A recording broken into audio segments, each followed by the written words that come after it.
really fun to make. And I will definitely be doing more, as I said. At least I think I said it. I hope I did. I meant to say it, at least. In any event, let's get started on reading the Tao Te Ching. Just 1 second. Let me move my microphone, because now I am realizing that it is not in the best position ever for reading. So, hold on a second.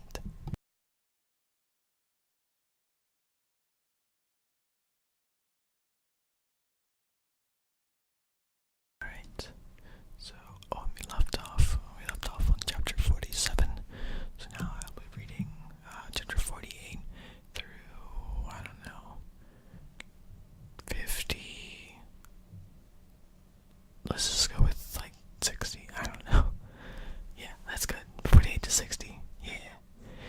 Anyway, so chapter 48. Pursue knowledge, daily gain. Pursue Tao, daily loss.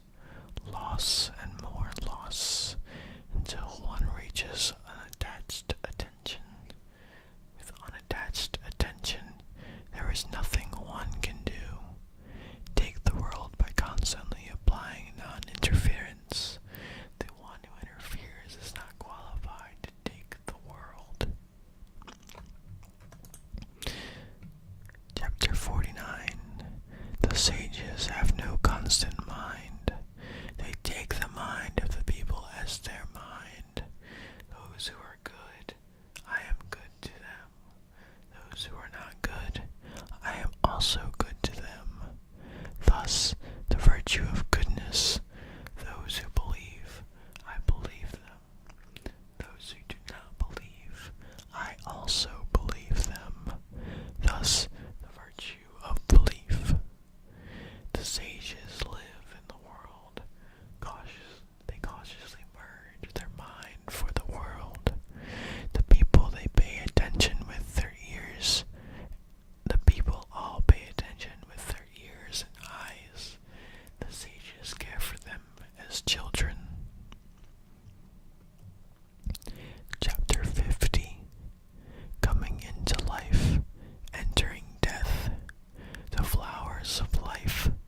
3 in 10. The follow. I'm going to restart because I totally didn't say flowers. Coming into life, entering death. The followers of life. 3 in 10. The followers of death. 3 in 10. Those whose lives are moved toward death. Also 3 in 10.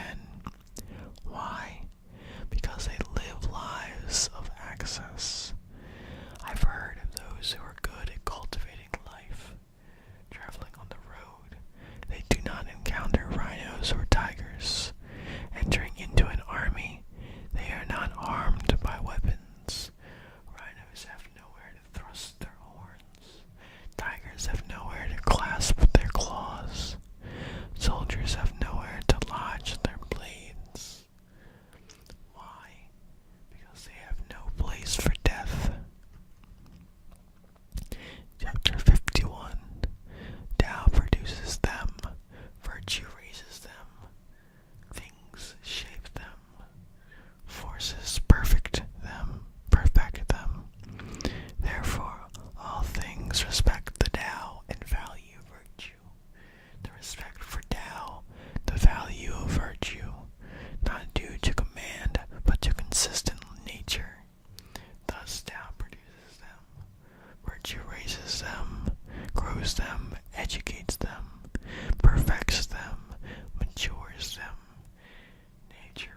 nurtures them, protects them, produces but does not possess, acts but does not flaunt, nurtures but does not dominate. This is called mystic virtue. There's a fly buzzing around on the screen, and it's annoying, and I'm afraid it's going to go in my mouth as I'm talking. Anyway, chapter 52. The world has a beginning. We regard it as the mother of the world. Having its mother, we can know her children. Knowing her children, still holding on to the mother. Live without danger. Oh,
Chapter 55. Those who hold an abundance of virtue are similar to newborn infants.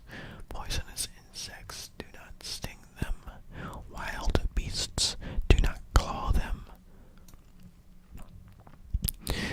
Birds of prey do not attack them. The bones are weak, tendons are soft, but the grasp is firm. They do not know of sexual union, but can manifest arousal to the optimum of essence. They can cry the whole day and yet not be hoarse, to the optimum of harmony. Knowing harmony is said to be consistency. Knowing consistency is said to be clarity. Excessive vitality is said to be inauspicious. Mind overusing energy is said to be aggressive.